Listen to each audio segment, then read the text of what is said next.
நேயர்களுக்கே அனைவருக்கும் இனிய நட்சமிழ் வணக்கம். இன்றைக்கி மேல் கிச்சன் டைமில் என்ன பார்க்க போகிறோம்னா, கோதுமை மாவில் எப்படி பாயசம் செய்யறதுன்னு செய்து காட்ட போகிறேன். வாங்க வீடியோக்குள்ளே போகலாம். ஒரு 4 ஸ்பூன் கோதுமை மாவில் நம்ம ஒரு 5லேருந்து 6 பேர் சாப்பிட்ற மாதிரி பாயசம் செய்ய போகிறோம்.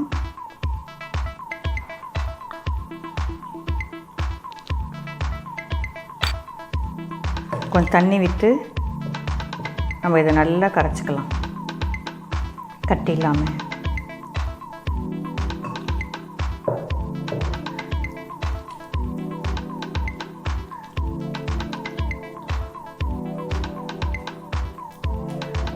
கட்டி இல்லாமல் நல்லா கரைச்சிக்கலாம்.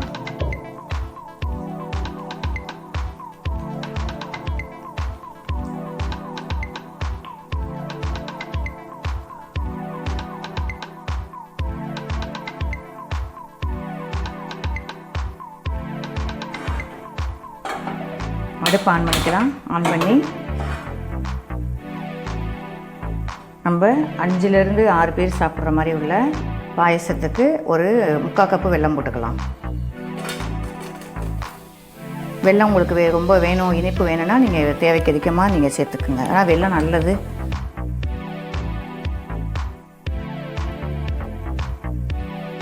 இது நம்ம வெல்லம் தண்ணியில் கரைஞ்சா போதும்.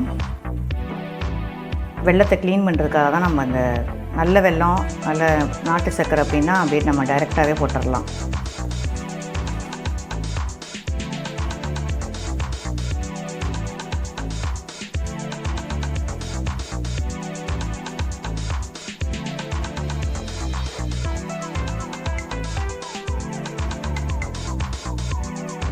இப்போ ஒரு பேன் வச்சு 3 டம்ளர் தண்ணி ஊற்றிக்கலாம்.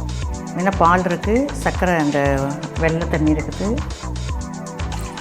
2 டம்ளர் தண்ணி, 1 டம்ளர் பசும்பால்.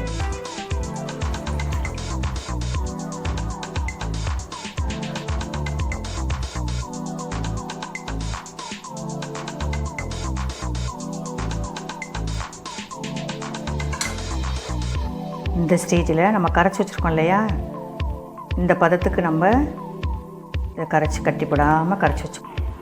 இது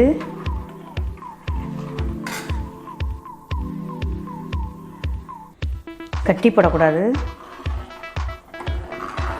இதில் நீங்கள் கோதுமை மாவை தண்ணியில் கொட்டிட்டீங்க அப்படின்னா ஊற்றுனதுலேருந்து நீங்கள் கரண்டி வச்சு மிக்ஸ் பண்ணிக்கிட்டே தான் இருக்கணும். கொஞ்சம் எடுத்துட்டிங்கனாலும் அப்படியே கட்டி விழுந்துடும்.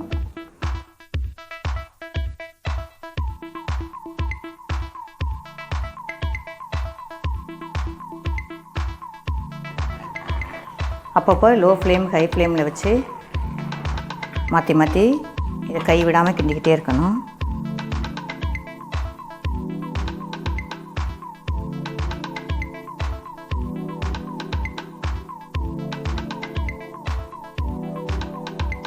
வெல்லத்தை ஒரு வடிகட்டி ஃபில்டர் வச்சு இதில் ஊற்றிக்கலாம். இந்த மாதிரி இது கசடெல்லாம் வந்துடும்.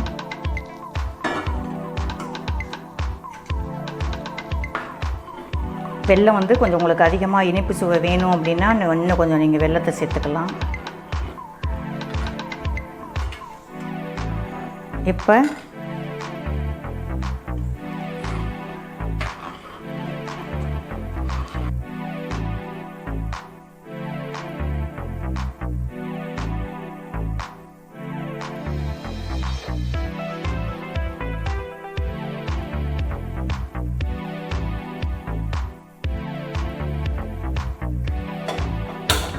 அடுத்த அடுப்பு பற்ற வச்சு நம்ம நெய் ஊற்றி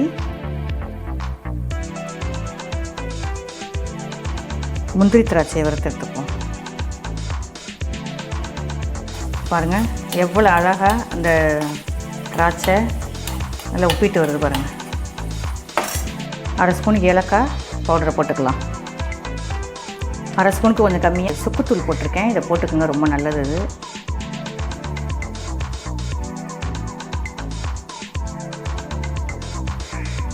இது இந்த நெய்யில் வறுத்த முந்திரி திராட்சையை நம்ம இதில் போட்டுக்கலாம்.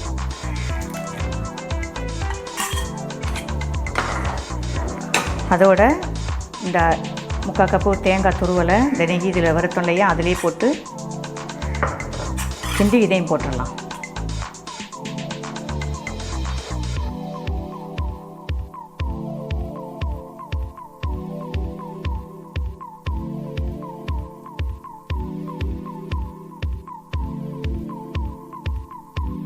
அப்படியே ஒரு 2 மினிட்ஸ் இருந்தால் போதும்.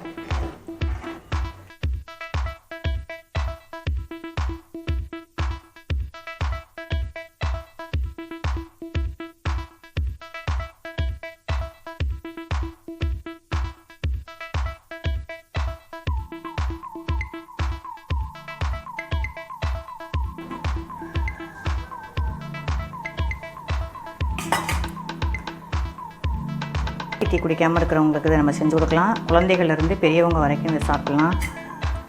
கோதுமை மாவு, வெல்லம், நெய், தேங்காய் சேர்த்துருக்கோம். சுக்குத்தூள் வந்து ரொம்ப நல்லது.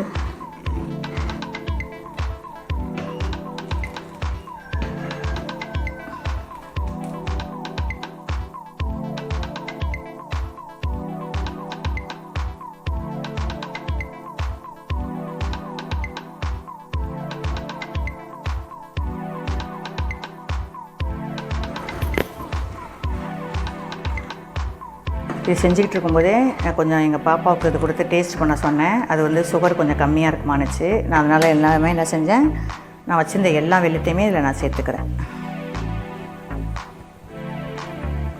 எண்ணெய் முதல்ல பாகு காய்ச்சிட்டு இப்போ எப்படி போடுறேன்னு கேட்காதீங்க. இது வந்து நயம் வெல்லம் வந்து இது வந்து அவ்வளோவா அழுக்கெல்லாம் இருக்காது, சுத்தமான வெல்லம். அதனால் நான் இப்போ என்ன செஞ்சேன், 3/4 கப்பு சர்க்கரையும் நான் அப்படியே ஒன்றாவே நான் மிக்ஸ் பண்ணிட்டேன். இனிப்பு வந்து தேவைப்படுறத நீங்கள் கூட்டிக்கலாம், குறைச்சிக்கலாம். இப்போ சுவையான கோதுமை பாயாசம் ரெடி. இந்த ஸ்டேஜில் நீங்கள் இறக்கி ஒரு 5 நிமிஷம் வச்சுருந்து நீங்கள் சர்வ் பண்ண ஆரம்பிச்சிடலாம்.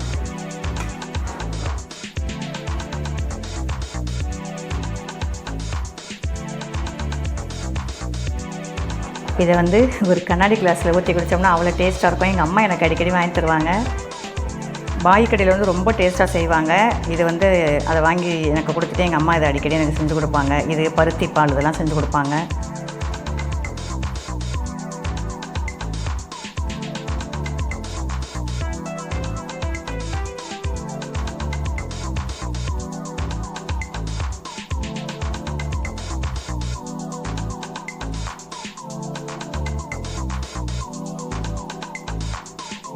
கோதுமை மாவு, வெல்லம், தேங்காய், நெய் எல்லாமே வந்து ரொம்ப வந்து ஹெல்த்தியானது. இது வந்து சின்ன குழந்தைகள்லேருந்து பெரியவங்க வரைக்கும் வந்து சாப்பிட்லாம். இந்த பாயசம் செய்து பாருங்கள். இது 5லேருந்து 6 பேர் சாப்பிட்ற மாதிரி செஞ்சுருக்கேன். அதே மாதிரி 6 கப் வந்திருக்கு. இது வந்து செய்து பாருங்கள். மெல்லிசா கிச்சனுக்கு சப்ஸ்கிரைப் பண்ணுங்கள். தேங்க்ஸ் ஃபார் வாட்சிங். Thank you all.